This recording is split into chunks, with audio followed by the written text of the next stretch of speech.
Бас ауруы. Түрлері, белгілері және емдеу жолы. Бас ауруы. Әр түрлі себептерден болатын ауырсыну сезімі. Көбіне қан айналу жүйесінің қызметі бұзылғанда миға қан біркелкі келмейді. Осының әсерінен сырқырап, солқылдап ауырады. Гарвард медицина мектебі ғалымдарының зерттеуі бойынша бас ауруының 300-дей түрі бар. Сәлем көрермен. Алдымен каналға тіркеліп лайк басып кетіңіз. Біз бас ауру туралы қысқаша ақпарат беретін боламыз. Ендеше бастайық. Бас ауруының түрлері. Ғалымдар бас ауруын екі негізгі категорияға бөледі. Олар бірінші деңгейлі. Мұндай аурулар қандай да бір сырқаттың себебінен туындамайды. Бұған ішкі факторлар мен мидың кей бөлігіндегі белсенділік әсер етуі мүмкін. Мұндай бас аурулардың аса қатері жоқ, екінші деңгейлі. Бұл аурулар белгілі сырқаттың немесе организмдегі процестің симптомы болуы мүмкін. Екінші деңгейдегі бас ауруы адамға қатер тудыруы ықтимал. Бірінші деңгейлі бас ауруы ло жүйелі бас ауруы. Бас ауруларының ішіндегі кең таралған түрі. Ол бастың екі жағында қамтиды. Кейде ауру сезімі мойын және арқа бөлігіне де берілуі мүмкін.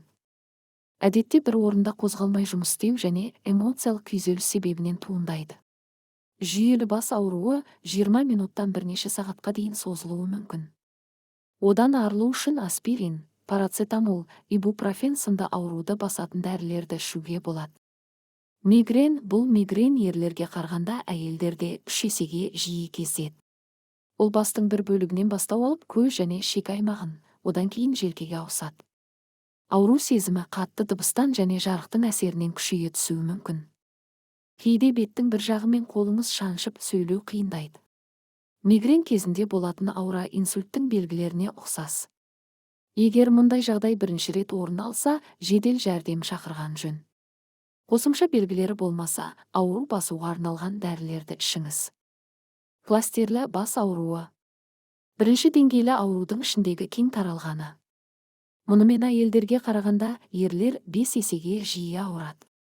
Бір күнде 8 рет және жылына 1-3 ай көлемінде ауруы мүмкін. Әдетте көктем және күз айларында көбірек байқалады. Ауру көбінесе бастың бір жағын ғана, көздің артқы тұсын қамтиды. Кейде көз жасаурап, мұрын бітіп, жүрек айнуы мүмкін. Бұл кезде ауруды басатын дәрілер көмектеспейді. Оттегі терапиясы, жиі тыныстау, терең демалу арқылы ауруды басуға болады. Екінші деңгейлі бас ауру түрлері. Мұрын қуысындағы бас ауруы. Бұл мұрын қуысына шырыштың жиналуы әсерінен туындайды. Синусит маңдай, мұрын, көздің айналасында ауырып бастайды. Басыңызды еңкетсеңіз, ауру сезімі күшейе түседі. Ауруды басу үшін мұрынға тамызатын дәрілерді қолдануға болады. Егер ауру мұрын қуысына түскен инфекция кесірінен туындаса, антибиотик қабылдау қажет. Мұны тек терапевт пен отоларинголог қана тағайындай алады. Жарақаттан кейінгі ауру. Аурудың бұл түрі бас жарақатынан кейін пайда болады. Уақыт өте ауру бәсеңдеп 6-12 айдан кейін толық басылады. Кей жағдайда бас ауруы асқынып кетуі де мүмкін. Ол жүйелі бас ауруына және мигреннің белгілеріне ұқсас. Ауруды басу үшін рецептсіз берілетін дәрілерді ішіңіз. Бас ауруы айтарлықтай зиянсыз құбылыс. Алайда бас ауруы неғұрлым елеулі себептерге байланысты болуы мүмкін. Ондаған түрлі аурулар мен жағдайлар бас ауруын тудыруы мүмкін. Алайда біз жиі бұлшық еттер немесе эмоционалды жүктемелерге байланысты туындаған шиеленісті өткереміз. Мұндай бас ауруын көп жағдайда қалыпты немесе қарапайым деп атайды. Шиеленісті бас ауруы самайдың аздап ауырсынуынан немесе керісінше желкеден жоғары көтеріліп басталуы мүмкін. Бұның артынан сыздатып, мазасыздандыратын созылмалы ауру басталады. Содан кейін ол күшейеді немесе басты қатты қысады. Әдетте солқылдатпайтын тұрақты ауырсыну орташа жағдайдағы ауырсыну болып табылады.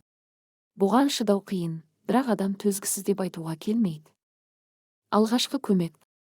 Күйзелістен кейін немесе жоғары физикалық белсенділіктен кейін пайда болған бас ауруын жеңу үшін бірнеше қарапайым әдістерді қолдануға болады. Бірінші, Бөлмені жақсылап желдетіңіз, немесе егер уақытыңыз жеткілікті болып, ауа райы қолайлы болса, таза ауада серуендеп қайтыңыз. Екінші, көзді жұмып жатып демалыңыз. Кейде ауырсынуды жеңу үшін 15 минут тыныштықта және қараңғыда демалу жеткілікті. Үшінші, суық компресс жасаңыз. Суық су тұрған ыдысқа жалбыз немесе лаванда эфир майын қосып, онымен кішкене сүлгіні сулап, самай мен маңдайыңызға қойыңыз.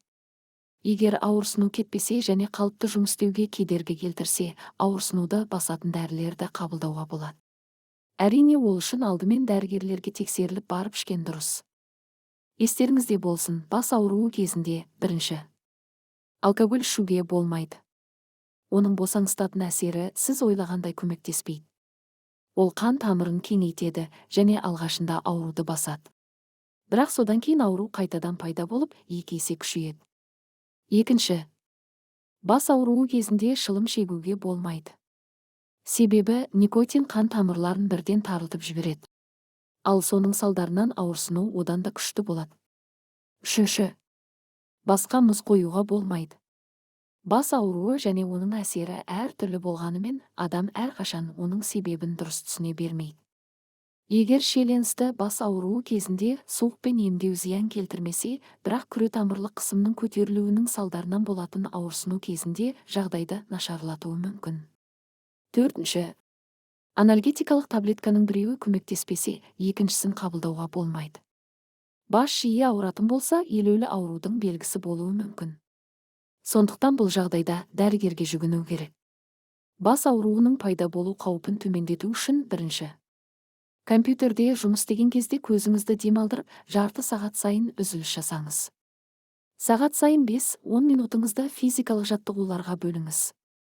Мысалы, орындықта отырып арқаны жазып, түзуленіңіз де, арқаның бұлшықетін ширатып, осы күйде 5 секунд тұрыңыз. Бұл жаттығуды 5-6 рет қайталаңыз. Екінші, таза ауада жиі серуендеу керек. Күніне кем дегенде жарты сағат сайын жаяу серуендеңіз. Үшінші, бір уақытта ұйықтап, бір уақытта тұрыңыз. Төртінші, бекон, шұжық және басқа да шұжық өнімдері және ірімшік, йогурт, тауық бауыры, қызыл шарап және жаңғаққа әуес болмаңыз. Себебі бұл өнімдердің құрамында бұл бас ауруын тудыратын заттар бар. Достар, сауатты өмір салтын бірге ұстанайық. Денсаулық зор байлықтың кепілі. Ендеше каналға тіркеліп қазақ тілді арнаның дамуына бірге үлес қосайық. Келесі видеода көріскенше.